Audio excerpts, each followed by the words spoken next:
Hi guys,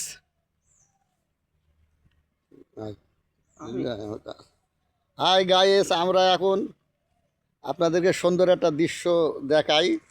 দেখেন কি সুন্দর একটা দৃশ্য। মাঠের মাঝখানে আছি আমরা। সামনে দেখুন। হাই হাই গাইস,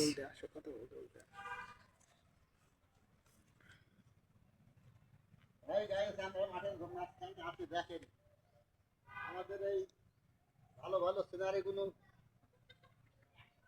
সিনারিগুলো যদি ভালো লাগে তাহলে আপনারা আমার চ্যানেলটাকে সাবস্ক্রাইব করে উসমান শাহ বাউল মিডিয়া দয়া করে সাবস্ক্রাইব করবেন, শেয়ার করবেন ভালো ভালো দৃশ্য ভিডিও দেখার জন্যে। ধন্যবাদ। আর ফেসবুকে হচ্ছে উসমান শাহ বললেই হবে, দয়া করে সাবস্ক্রাইব করবেন।